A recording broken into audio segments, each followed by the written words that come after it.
Baik, bismillahirrahmanirrahim. Assalamualaikum warahmatullahi wabarakatuh. Selamat siang semuanya. Terima kasih sudah bergabung siang hari ini pada pertemuan perdana di kelas Manajemen Proyek Sistem Informasi. Adapun pada pertemuan kali ini saya tentunya akan membahas dulu proyek RPS seperti apa, lalu informasi proyek dan tim, biaya, tools, dan referensi. Oke, baik, untuk RPS-nya sendiri di MPSI ini kita akan membahas teori ya 9 knowledge area dalam manajemen proyek, khususnya proyek sistem informasi. Tapi sebelum masuk spesifik pada manajemen proyek sistem informasi, secara umum akan belajar juga mengenai manajemen proyek. Jadi manajemen proyek sendiri tidak hanya ada di mata kuliah ilmu komputer aja ya, maksudnya di mata kuliah lain pun, misalnya di teknik sipil misalnya ya, ada mata kuliah manajemen proyek, tapi dikhususkan untuk jenis proyek yang seperti apa, karena setiap jenis atau kategori dari manajemen proyek sendiri itu akan ada aspek-aspek yang sedikit banyak berbeda gitu ya, yang disesuaikan dengan ruang lingkup bisnis yang dikelola atau tujuan apa yang dibangun atau proyek apa gitu ya. Nah, pada pertemuan pertama kali ini, selain membahas RPS dan tadi juga ya kontrak kuliah gitu ya, ini saya mau sedikit pengenalan aja tools untuk Gantt gitu ya. Nah, kenapa ini ditaruh di awal ya? Jadi untuk Gantt sendiri itu merupakan salah satu alat bantu yang kedepannya akan bisa mendokumentasikan proyek, tidak membuat proyeknya itu berjalan, karena proyeknya sendiri kan dijalankan dalam konteks pembuatan sistem informasi, si perangkat lunaknya kan yang dibuat, tapi dokumentasi tetap harus ada untuk membantu memonitor gitu. Mulai dari inisiasi hingga penutupan proyek gitu ya. Nah, di minggu depan kita akan mengenal manajemen proyek secara umum. Baru nanti minggu depannya lagi konteks teknologi informasi itu seperti apa. Lalu minggu depannya lagi baru masuk ke bagaimana proses manajemen proyeknya.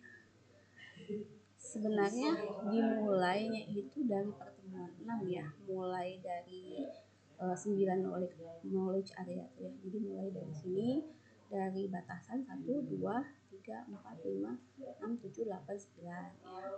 Tapi dibahas dulu integrasinya seperti apa dari ke-9 ini. Jadi skop MP secara umum dulu, terus TI-nya seperti apa, lalu prosesnya mengintegrasikan setiap 9 ini, baru kita bisa melihat bagaimana implementasi 9 knowledge area di MPS ini bisa dipraktekkan dengan baik gitu ya. Lalu ini mungkin agak kekat ya. Ini harusnya maksudnya ini kesini tuh yang 16 UAS ya. Jadi nanti untuk UTS dan untuk UASnya itu sama-sama kelompok ya, Untuk yang UTS-nya itu progres ya, sedangkan untuk yang UAS-nya itu final project-nya. Nah, saya akan detailkan lagi di slide selanjutnya bagaimana cara mengerjakannya. Jadi nanti akan ada final project kolaborasi dari 2 mata kuliah ya. Dalam hal ini pemrograman web dan MPSI ya. Kebetulan kalian habis ini kan pemrograman web ya. Jadi sudah disepakati bahwa meskipun dosennya beda atau kebetulan ada yang sama dua mata kuliah, kebetulan kalian beda kan ya, ini tetap akan mengikuti role kolaborasi gitu ya. Nah ini untuk pemrograman webnya mungkin akan dijelaskan oleh Pak Dian ya di sini. Sedangkan untuk MPSI-nya sendiri di sini kita akan mengimplementasikan 9 knowledge area dalam mengatur proyek pemrograman web. Jadi proyek apa yang diatur pada MPSI ini ya proyek yang kalian kerjakan untuk pemrograman. Nah untuk berarti kelompoknya kan sama ya, pemrograman web dan MPSI. Tadi sempat saya lihat juga sih nama-namanya. Ada yang sama, ada yang beda gitu. Kalau yang aslinya paralel A kayaknya sih sama ya, tapi ada juga beberapa yang masuk. Itu nanti disesuaikan aja, kalau yang ikut MPSI aja ya berarti MPSI aja, tidak sama web, begitu pula sebaliknya gitu ya. Nah, selain UAS dan UTS ini ya, UAS dan UTS ini yang sebenarnya berhubungan dengan manajemen proyek, si final projectnya pemrograman web, di setiap minggunya di MPSI itu kita akan mendiskusikan materi setiap minggu. Cara diskusinya seperti apa? Yaitu setiap kelompok nanti akan dibagi kelompok kan ya. Setiap kelompok akan mempresentasikan topik materi yang berbeda. Mungkin kita sebelumnya di mata kuliah, kalian juga pernah diampu dengan saya ya, pernah presentasi gitu kan ya. Nah kita akan sedikit ubah jalan cara mainnya ya, bagaimana agar lebih ada improvement gitu ya dalam proses presentasi materi. Ini juga sudah didiskusikan dengan dosen pengampu yang lain, jadi kurang lebih dimanapun kalian paralelnya caranya akan sama. Oke, nah bagaimana caranya ya, jadi metode yang dipakai untuk kelas ini nanti kita akan pakai student center learning ya dalam pembelajaran ini. Yang pertama tentunya di student center learning ini mungkin sudah pernah dengar atau diterapkan di mata kuliah lain, tapi nggak apa-apa saya coba refresh lagi tentang SCL ini. Pertama kalian tentunya dipersonalize ya, pembelajarannya disesuaikan. Dalam hal ini disesuaikan kita kolaborasi dengan mata kuliah pemrograman. Yang kedua belajar tanpa batasan ya, jadi meskipun ditulisnya tanpa batasan, mungkin dosen dalam hal ini memberikan guidance ya, jadi nanti meskipun saya bilang kalian silahkan membuat slide, saya akan kasih arahan materinya gitu ya, tidak seperti yang bahas data kemarin, mungkin saya hanya bilang kasih topik aja gitu ya, kasih topik aja terus kalian bebas slide-nya, ada yang lengkap ada yang enggak gitu ya. Nah saya pengennya untuk yang sekarang lebih ada pengarahan lagi, jadi nanti saya share juga selain e-booknya ya, itu ada slide-nya juga yang memang berdasarkan e-book tersebut. Jadi sebenarnya kalian tugasnya presentasi kali ini tuh lebih ke menyesuaikan presentasi dengan style kalian, bisa dipersingkat, bisa diperjelas gitu ya, dan memahaminya supaya bisa presentasi gitu.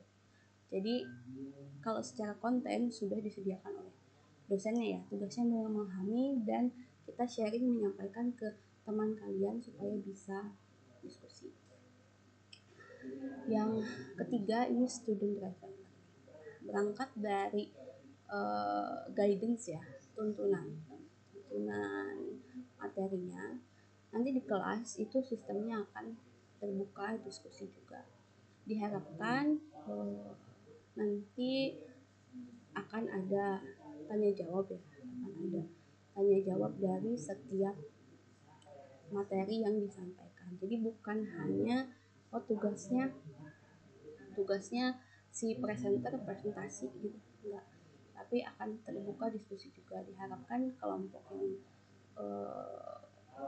menyimak pun itu mempelajari. Dan yang terakhir ini kompetensi based learning. Jadi kalau kompetensi based learning ini penerapannya nanti Tentunya meskipun kalian berkelompok, penilaian individu itu juga tetap ada ya. Jadi kan presentasi itu tidak hanya dinilai filenya, tapi dinilai juga bagaimana presentasi, menjawab, terus nanti ada diskusi sebelum presentasi. Saya akan jelaskan lebih jauh. Intinya 4 hal dalam SCL ini akan di cover dalam pembelajaran kita satu semester. Oke, saya coba detailkan lagi dalam satu slide ini ya. Saya bagi berdasarkan kelompoknya harus ngapain. Yang pertama, untuk kelompok presenter pada minggu bertugas ini harus berdiskusi dengan dosen maksimal H-2 sebelum disetujui. Berdiskusi tentang apa? Tentang materinya. Jadi kalau yang kemarin mungkin yang waktu kita ABD gitu ya kan, langsung dikirim di share, saya nggak review gitu ya, saya cuma baca, temennya baca pada hari H gitu ya. Kalau ini didiskusikan dulu sebelum di review. Lalu membuat 3-4 butir soal pre-test ya, maksimal hari 1. Nanti saya kumpulkan dan dipindahkan ke LMS ya. Jadi kumpulkan ke saya yang buatkan kuisnya. Oke, lalu menyebarkan slide update gerakan kelas sebelum kelas dimulai. Lalu menjadi host di kelas pertemuan tersebut ya. Dalam hal ini baik online maupun offline itu silahkan disiapkan menjadi host gitu ya. Ketika minggu itu dimulai ya, kalianlah tuan rumahnya gitu ya. Kalianlah tuan rumah. Dan lalu menjelaskan apa yang dipahami ketika membuat slide dan diskusi dengan dosen. Sambil saya reminder lagi yang sudah-sudah, jangan membawa HP ya. Kali ini di-upgrade lagi, tidak pakai catatan, karena setelah saya bilang kan HP boleh catatan, lah tetap baca catatan ya. Sekarang di-upgrade ya, tanpa HP, tanpa catatan, pahami dan jelaskan. Tidak perlu sama kata-katanya persis dengan slide-nya, yang penting kalian paham poinnya dan ungkapkan ke temennya gitu kan ya gitu. Dan yang pastinya bukan membaca layarnya gitu sama persis gitu. Ya boleh jadi guidance gitu, saya gini ya, saya membaca poin gini gitu kan ya, tapi kan ada yang diimprovisasi, ditambahkan, dijelaskan seperti itu ya. Lalu nanti membuka ruang diskusi bagi kelompok yang lainnya. Sedangkan untuk kelompok viewer nanti mempelajari slide-nya yang udah diupdate ya, yang udah disetujui dosen H-1. Supaya apa? Supaya tahu mana apa yang harus didiskusikan jika memang ada yang tidak paham. Lalu mengerjakan pretest dan post-test. Tadi kan pretest dari temennya, nanti post-testnya dari saya. Lalu yang terakhir menyusun pertanyaan sesuai topik ya. Dan yang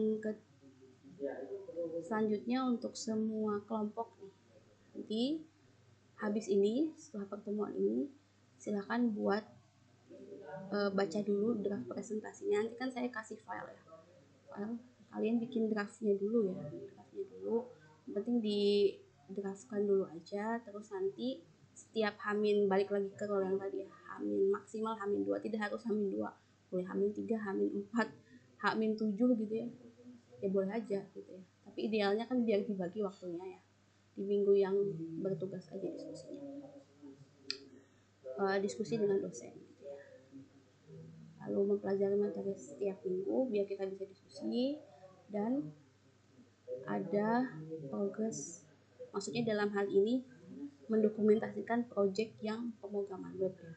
Karena kan MPS ini tidak punya proyek sendiri sebenarnya dia mendokumentasikan proyek pemrograman web ya, di toolsnya MPSI, sampai kalian belajar aspek apa aja yang harus didokumentasikan tiap minggunya gitu kan ya, dari ke-9 itu ya. Sebenarnya secara rule-nya nanti akan mulai didokumentasikan itu minggu ke-6 ya, kalau ngikut materinya. Mungkin yang minggu-minggu awal scope projectnya apa, seperti itu sih, lebih ke seperti itu aja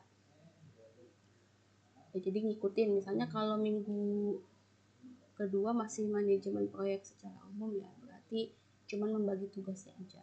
Terus kalau misalnya minggu seterusnya membahas tentang MP ke TI, berarti ke topik final projectnya ya gitu, maksudnya disesuaikan aja apa yang didokumentasikan progres project di pemrograman web sesuai dengan topik MPSI yang dibahas minggu tersebut ya.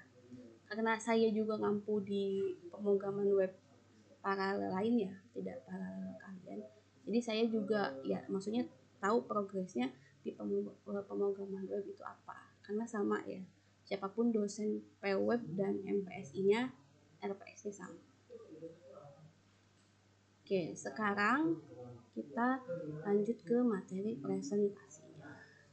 Presentasinya itu nanti kita bagi menjadi, kalau materinya sebenarnya hanya ada 13 ya. Kalau yang kelasnya maksimal 40 mungkin pas ya dibagi. Tapi ternyata kalian lebih banyak, ada 46 ya. Nanti dibagi aja. Saya nggak bisa nambahin kelompoknya menjadi 15 ya, sebenarnya bisa sih, nanti kita atur aja mau 14 apa 15. Yang jelas pemrograman webnya kan itu 3, jadi kelompok utamanya itu yang ikut pemrograman web udah pasti kelompok MPSI-nya sama, tinggal kita pikirin orang yang mahasiswa yang hanya join di salah satu mata kuliah baiknya gimana, apakah kelompok sendiri, apakah join ke MPSI gitu ya. Nah itu nanti didiskusikan setelah ini ya. Oke, sekarang kita lanjut ke penilaian. Di tabel yang atas ini kita perhatikan dulu yang kolom ini ya, sampai kolom. Nah ini ada beberapa poin ya, ada poin average test, poin presentasi, poin progress FPUTS, dan presentasi FPUAS. Setiap masing-masing poin ini punya bobot ya. Dalam hal ini UAS yang paling besar, UTS 25%, presentasi lebih kecil 20%. Nah, tapi kalau kita lihat kategorinya, presentasi, UTS dan UAS itu masuk nilai kelompok, sedangkan yang individu, ya tes-tes itu masuk ke nilai individu. Kenapa? Karena pretest dan posttestnya ya ngerjain masing-masing. Jadi mungkin aja ada orang yang nggak ngerjain posttest misalnya, pretest misalnya, karena dia terlambat gitu ya, hanya ngerjain posttest aja di pertemuan tersebut. Atau ada yang tidak mengerjakan dua-duanya karena tidak masuk. Jadi post test dan pretest itu hanya berlaku di saat kelas itu berjalan gitu. Kan memang itu ngetes pertemuan, itu tidak seperti UTS dan UAS ini yang untuk cover 1 semester gitu ya. Nah, untuk nilai kelompok ini, satu kelompok bisa berbeda nilai tergantung kemampuan menjawab pertanyaan baik di presentasi, UTS maupun UAS. Ya karena nanti lisan semua ya. Kalau presentasi udah jelas lisannya. Yang UTS dan UAS juga. Nah, saya mau detailkan lagi yang poin presentasi. Ini bagian ini adalah detailnya ini. Jadi, untuk presentasi sendiri tidak hanya saat menjelaskan aja, maksudnya datang di presentasi ya, tapi juga dari PPT-nya ya, PPT yang dikerjakan kelompok. Terus ini kejelasan materi saat menjelaskan masing-masing ya. Terus kemampuan menjawab pertanyaan saat diskusi. Dan ini ada diskusi tadi ya, diskusi sebelum membuat materi, maksudnya sebelum materinya fix dan dibagikan ke teman-teman. Nah itu nanti masuknya ke sini aja, jadi satu bagian ini. Jadi nilai presentasi ini akan didapat 1 kali ketika kelompok presenter itu bertugas di waktu tertentu gitu ya. Itu sih.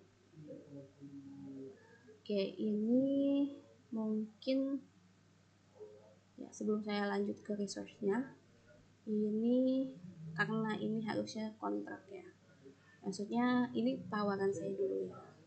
Ini kalau secara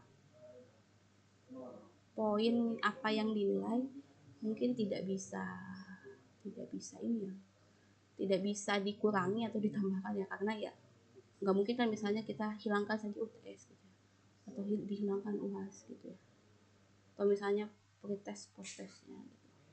Nah, lebih baik misalnya kalau misalnya kalian nyamannya pada hal tertentu yang kalian diskusikan, misalnya yang kita sepakati, sebaiknya dibobotnya saja, karena kalau kegiatan pretest posttest presentasi kan kegiatan pembelajarannya tidak bisa dihilangkan gitu. Tapi kalau yang bisa didiskusikan ini ya, itu pun kalau mau didiskusikan. Kalau enggak, udahlah Bu, gimana Bu Resa aja misalnya. Ini udah pertimbangan yang paling normal ya, yang paling normal ini udah didiskusikan dengan dosen pengampu ya, seperti ini.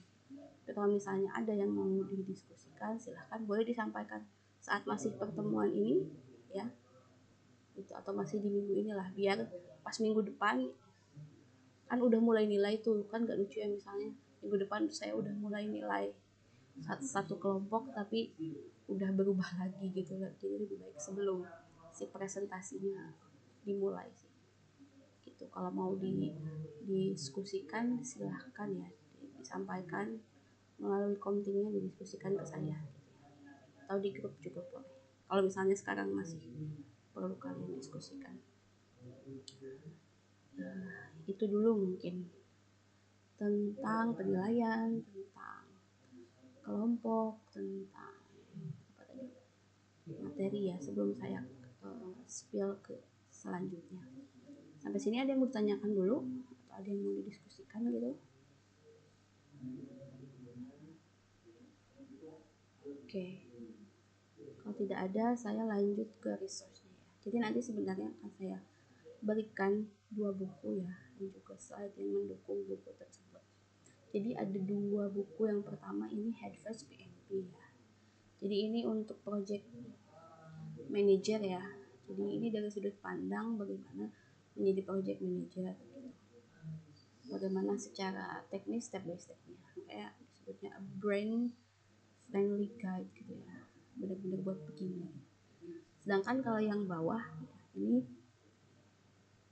a guide to the project management body of knowledge, atau yang biasa disebut dengan PMBOK ya, PMBOK gitu. Kalau misalnya berbicara tentang kitab sucinya para project manager ya, ini namanya PMBOK ya, project management body of knowledge. Jadi apa saja yang dapat diatur oleh project manager dalam sebuah project ya, cakupannya semua ada di sini gitu.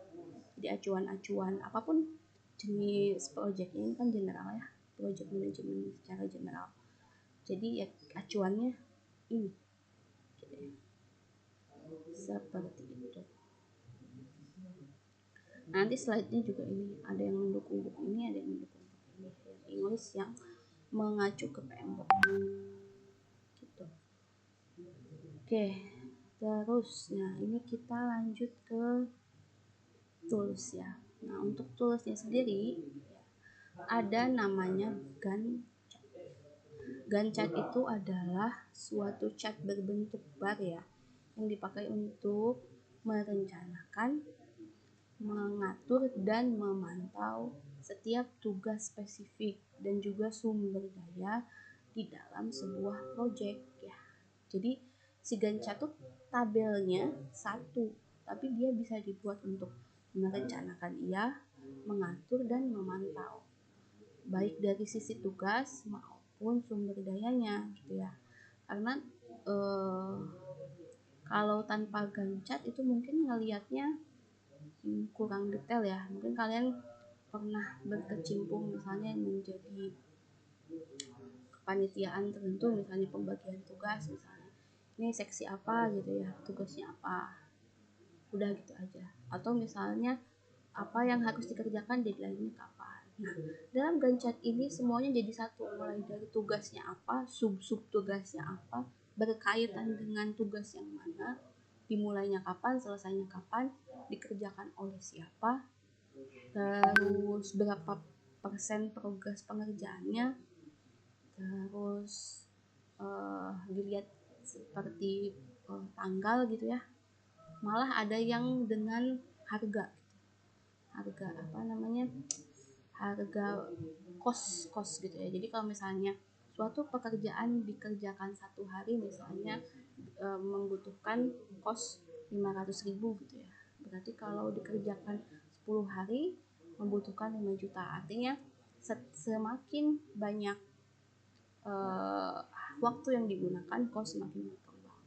Atau misalnya tentang sumber daya, kalau misalnya 10 hari dikerjakan si A itu tadi 5 juta misalnya, tapi kalau dikerjakan si B itu cuma 3 juta misalnya. Kenapa? Karena harga hariannya 300.000, karena level senioritasnya berbeda misalnya. Seperti itu, bisa melihat sampai seperti itu. Untuk Gantt chart sendiri secara default yang banyak dipakai itu menggunakan Microsoft Project ya. Microsoft Project ini berbayar ya. Ini bisa install Microsoft Project-nya aja, atau kalau di edisi yang lama sih Office yang lama-lama dulu tapi yang yang platinum gitu ya sudah termasuk, tapi saya kurang tahu sih kalau yang versi sekarang ya udah termasuk apa enggak gitu. Tapi kalau misalnya mau terpisah ya silahkan kalian misalnya mau pakai ya.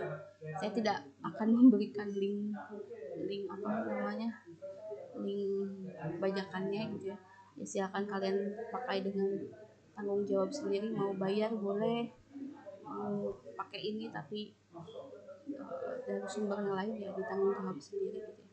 Atau mungkin kemarin tuh sempat ngobrol gitu ya, ada juga yang jual lisensi di marketplace gitu ya, marketplace ya, dilihat kok murah gitu ya. Apakah itu versi yang korporat tapi dibagi-bagi gitu ya, kok bisa murah? Ya nggak apa-apa kalau misalnya memang hal yang dijual itu lebih murah tapi misalnya sah dan legal secara hukum, ya lebih baik bayar aja ya gitu ya. Gitu. Meskipun tidak beli ke lewat situsnya langsung, misalnya lewat marketplace gitu ya. Yang penting langkah yang kalian pilih ya ditentukan sendiri. Atau kalau mau pakai Google Sheet ini gratis, tapi Google Sheet ini sebenarnya bukan padanan dari si Microsoft Project ya. Sebenarnya Google Sheet itu kan padanannya Excel ya. Jadi ketika ada yang bikin Gantt chart di Google Sheet, sebenarnya itu padanan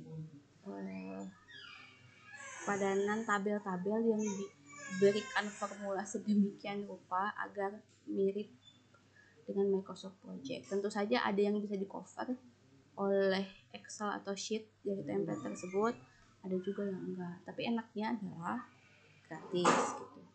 Atau misalnya pakai aplikasi yang freemium ya, seperti contohnya TimGun. Ini tidak harus TimGun ya, tapi bisa yang lain juga. Kebetulan saya googling namanya TimGun dan udah saya coba bikin akun, ternyata bisa gitu ya, pakai yang free buat belajar aja.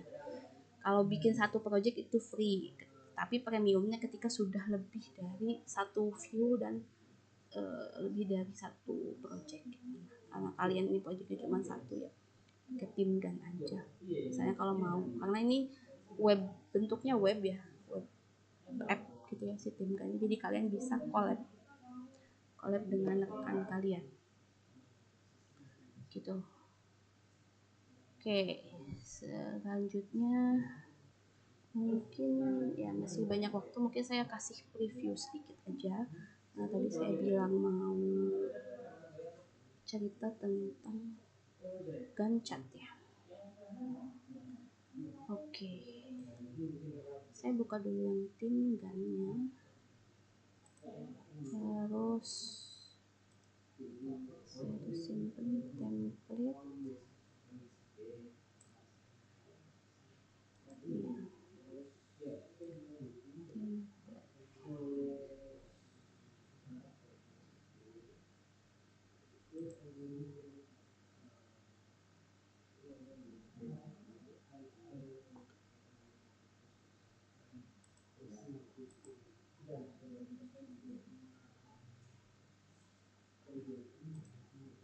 sebentar ya, saya coba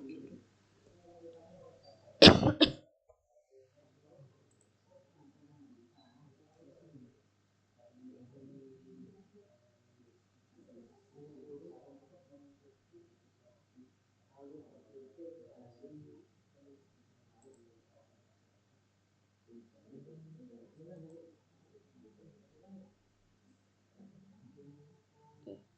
saya coba login dulu ya. Kalian mungkin sambil diskusi, mungkin bikin kelompok gitu.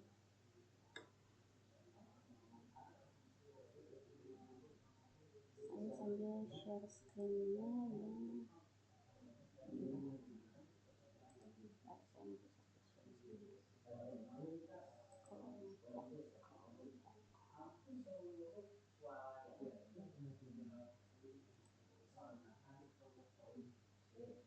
ini saya sampai bikin komparasi gitu, apa mahasiswa yang bikin web sama MPSI. Soalnya kesepakatan kemarin web itu 3 orang gitu. Sebenarnya ini tuh udah pas aja sih, yang web itu kan 42 33 tuh udah pas ya. Cuman ternyata pas dikomparasi ini ada yang nggak ikut MPSI nya gitu, dan ini ada ikut MPSI.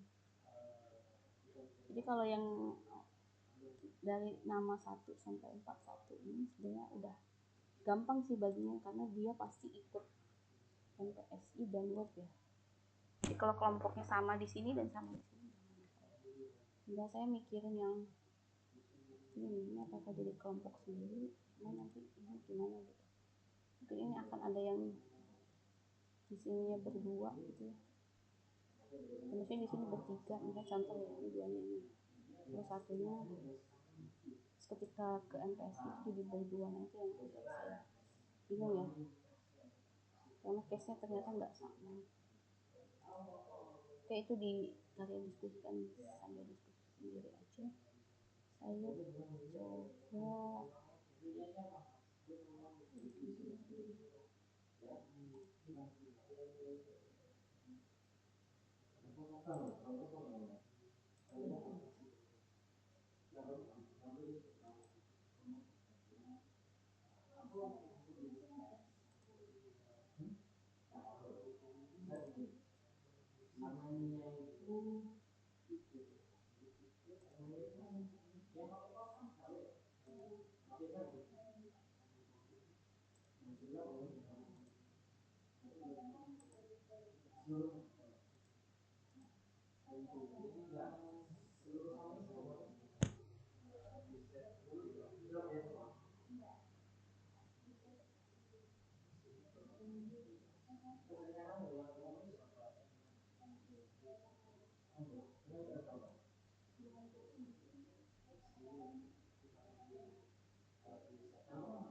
Oke, jadi untuk yang saya tunjukkan pertama ini template di Google Sheet ya.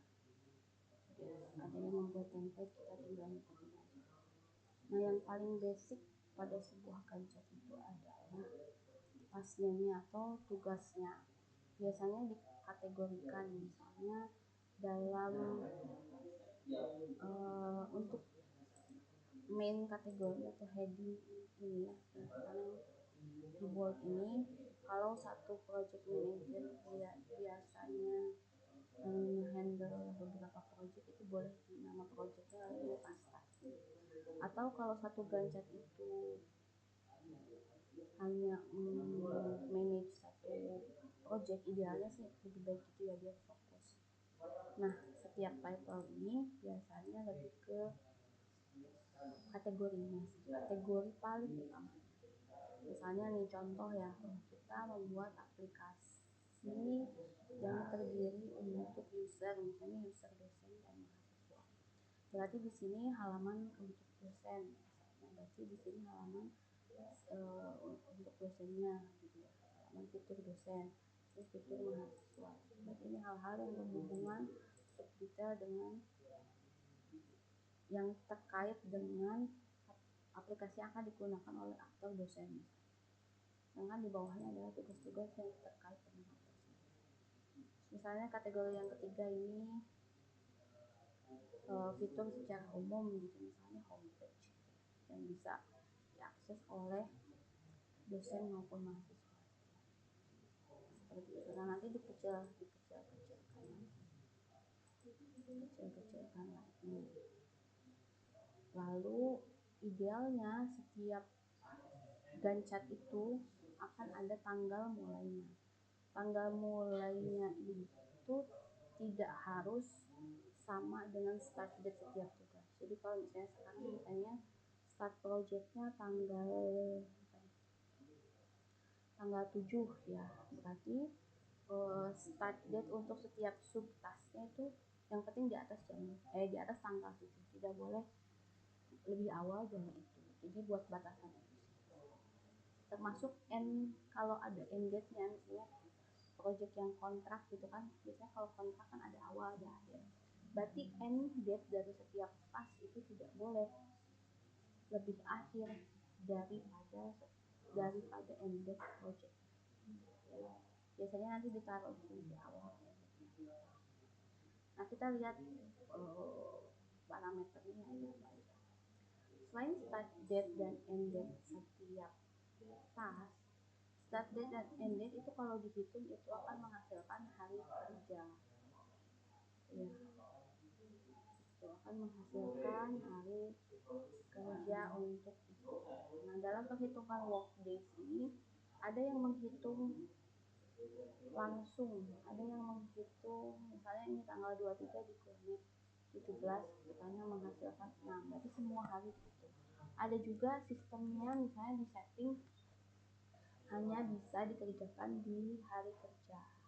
Berarti kalau start date-nya hari ini ya tanggal 7 dan end date-nya nanti Senin depan gitu kan, tanggal 12 gitu ya, berarti sebenarnya kalau dihitung hari pakai cara penghitungan hari kerja kan cuma dapat 2 hari karena besok sama lusa kan libur.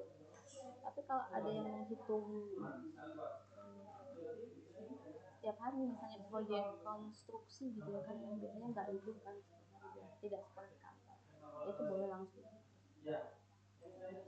Jadi start date dan end date tidak selalu mendefinisikan secara langsung, perlu ada ini tadi formula tergantung dari. Oke, lalu ya, kita lihat di sini ya, ini karena ini manual ya, jadi ini sebenarnya diisikan progresnya berapa. Kalau saya diisikan di sini value-nya 100, makin tinggi maka akan semakin gelap, semakin rendah maka akan semakin transparan. Nah, dari progres ini, dari persen komplit ini akan bisa menghitung berapa hari dikerjakan.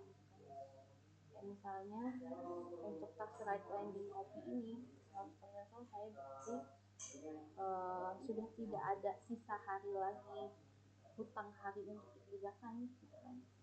Tapi kalau ini misalnya upload page copy misalnya baru selesai 80%, berarti hanya punya sisa 0,6 hari ya, separuh harinya untuk menyelesaikan 20% pekerjaan ini. Lalu di sini adalah orang yang biasanya bertanggung jawab. Malah kadang ada boleh ditambahin kolom lagi. Misalnya ini adalah tim member pelaksananya, ada lagi supervisor, berarti bukan pelaksana langsung tapi bertanggung jawab. Kalau hanya satu itu berarti pelaksana dan bertanggung jawab atas suatu spesifik task tersebut. Nah ini bagian sini kanan, makanya ini disebut bar chart ya, karena secara view-nya itu dilihat seperti kalender dalam hal ini weekly calendar, atau kalau misalnya di program itu bisa disetting sih, mau dilihat daily, weekly, monthly, quarterly gitu ya. Ini secara default gitu ya, karena lebih gampang untuk memposisikan minggu kerja. Nah ini akan terlihat, oh ini startnya mulai dari sini sampai mana, berarti tugas yang ini terkait ke sini. Bahkan dia bisa ngerjain ini, kalau ini belum selesai, dia ada gitu sih sebenarnya. Kalau misalnya jadi tapi karena ini cuma dibuat di Excel, tidak ada dependensinya langsung. Nanti saya akan jelaskan tentang dependensi di tools ini aja, tim dan belakang. Oke, kita beralih ya, ini kan karena buat belajar yang beribu ini nggak apa-apa. Oke, kita coba ke tim dan jadi saya udah coba hapus free projectnya satu, kita mulai lagi aja dari awal. Hanya cuma bisa satu ya.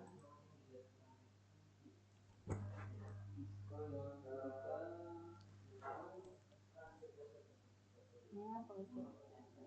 Jadi secara default setiap project itu harus didefinisikan mulainya kapan. Nah kalau ini karena ini web app gitu ya, udah lengkap, ini dia udah ada project. Enaknya kalau misalnya web app yang udah spesifik untuk tim Gantt chart gitu ya, saya ngasih tag. Kalau misalnya mau kosongan, pilih blank atau basic gitu ya. Misalnya, tapi kita mau contoh yang software development deh, kalian pemahaman. Misalnya kita, nah ini udah disediain lagi ya. Ini rencana untuk pengembangan software tadi secara umum ya, perencanaannya aja. Terus misalnya ada untuk membuat roadmap rilis, ada yang membuat bug tracker. Bug tracker ini berarti kan sesuatu yang software udah ada, tapi untuk mengontrol pengerjaan isu gitu ya. Nah opsinya misalnya kalian mau bikin web itu berarti bisa pakai dua metode yang udah ditunjukkan di sini ya, ada yang agile sama waterfall. Anggaplah kita pakai yang paling generik umum gitu ya,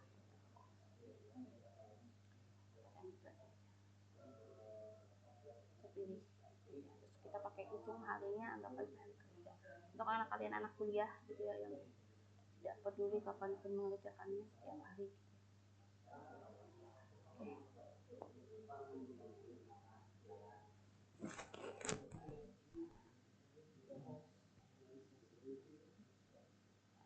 Oke, agak lama ditunggu.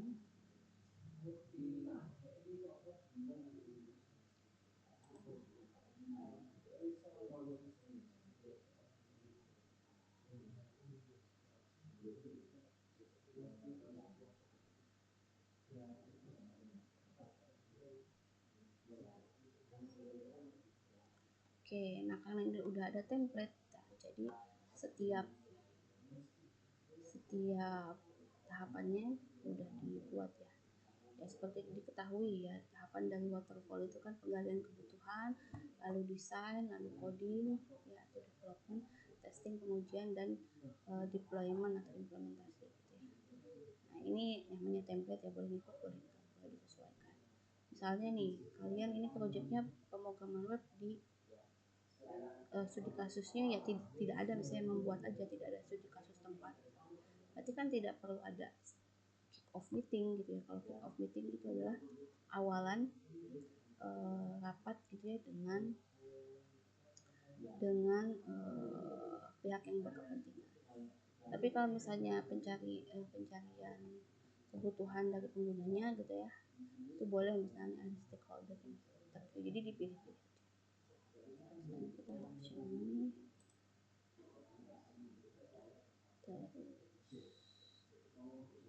Oke, kita coba lihat perubahannya apa ya. Sebenarnya yang paling penting di sini adalah mendetailkan setiap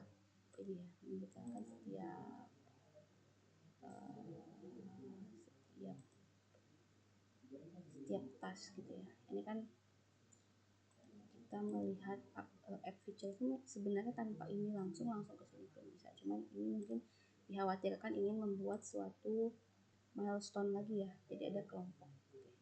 Jadi itu diabaikan aja.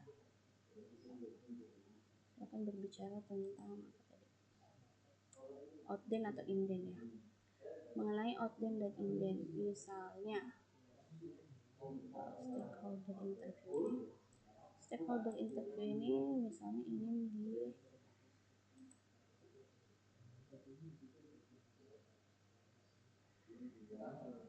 ingin dibuat setara dengan research and discovery atau dibuat lebih awal. Kenapa? Karena harus ada interview dulu, misalnya kalian pengennya ada interview dulu sebelum define project scope ya. Jadi ini nanti digeser aja gitu. Terus karena belum ada subtasnya lagi, jadi dia belum, ini nanti kalau di bawahnya ada lagi, tas di bawahnya nanti ada. Oke, sekarang kita lihat penugasannya siapa. Nah, dilihat ini hubungannya. Kenapa ini hubungannya masih ada garis ke sini? Karena tugas yang ini research review atau user research ini tadi kan posisinya di atas stakeholder interview, yang mana waktu awal template itu di setting punya dependensi ya. Jadi punya dependensi. Yang tidak punya dependensi itu apa? Tidak punya syarat hubungan. Misalnya contohnya pas ini high level design flowchart itu tidak harus menunggu requirement gathering dulu. Misalnya contoh ini dia nulisnya gitu ya. Meskipun pada idealnya mau bikin flowchart harus bikin requirement gathering dulu dong gitu kan ya. Karena mau bikin flowchart dari mana kalau nggak tahu kebutuhannya. Ini namanya contoh aja ya. Ini ada area yang ngambil keputusan misalnya. Ini ada decisionnya, misalnya ini kalau misalnya di sini tidak berhasil, ini harus diarahkan ke mana. Sementara ini pilihannya gini, tapi kalau saya berhasil, tidak berhasil, misalnya kalian bikin lagi satu task gitu kan. Misalnya design review kalau tidak berhasil harus ke design revision if needed kan, makanya ini ada tulisannya if needed. Ini kan pohon keputusan, tapi kalau misalnya tidak ya udah ini bisa abaikan. Coba lihat kita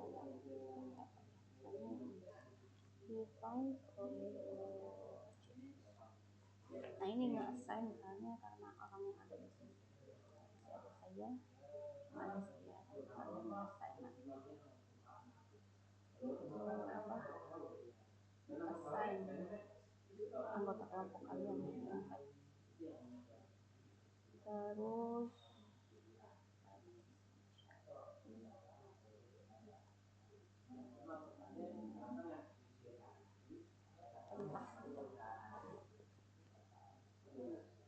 nah ini tadi nama tasnya ini persentase komplitnya, lalu ini start today. Nah ini mempengaruhi dia tanggalnya, misalnya jadi pasti berubah di pencetnya. Ini kalau ada tambahan catatan ada parent groupnya apa dipindahin ke mana ya harinya. Ini kalau today ke tomorrow hitungannya kan 2 hari, kita misalnya nambah lagi misalnya kita harusnya ke hari yang setelahnya, jadi Friday kan hasilnya Kamis kan. Kalau task itu yang ada bisa dikerjakan, kalau milestone itu yang di bold itu kelompok gitu ya.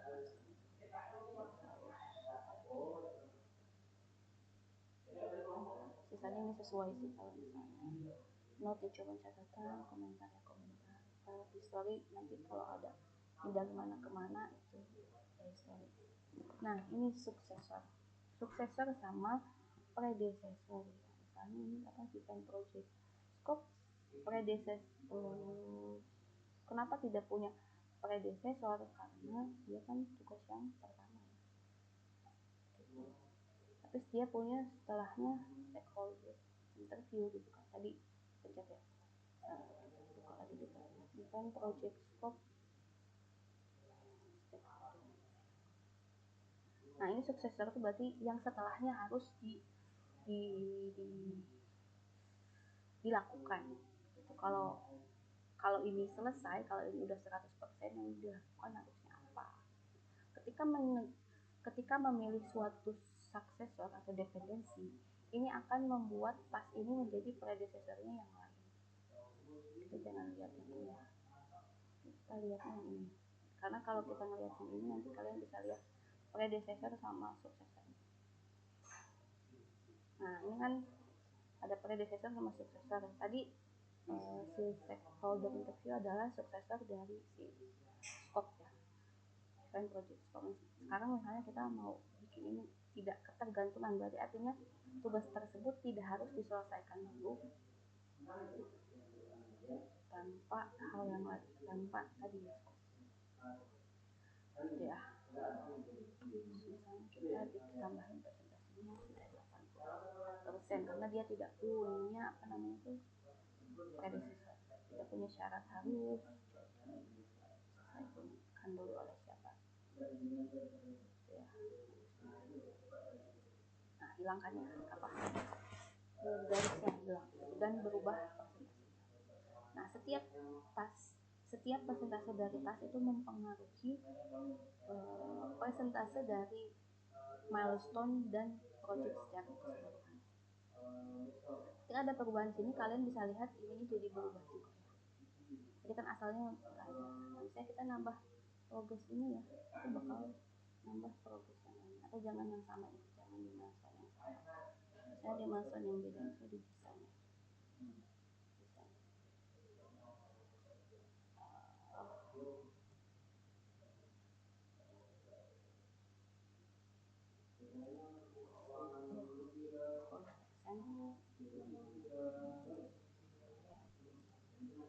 Nah itu akan menambah secara keseluruhan ya, menambah ya. Sedangkan ini adalah progress dari satu milestone ya. Sementara itu dulu mungkin pengenalannya, silahkan otak-atik sendiri. Saya rasa kalian kalau software sih harusnya cepat ini ya, sih nangkepnya gitu ya, dipakai sesuai kebutuhan sendiri. Saya cuma menjelasin konsep yang utama-utamanya gitu. Karena bisa jadi kalau misalnya kalian nyobanya nanti Microsoft Project gitu ya, namanya akan beda gitu, suksesor predecessor itu cuma dependensi gitu. Tapi kurang lebih apa yang ada di Gantt gitu ya, baik yang misalnya versi super simple ini maupun yang udah cukup kompleks, itu tadi tasnya siapa yang ngerjain, progresnya apa, dari tanggal berapa, terus hubungannya apa. Terus saya mau nunjukin sebenarnya di konsep itu aja. Oke, kita lanjut ke kita kembali ke yang harus ngapain.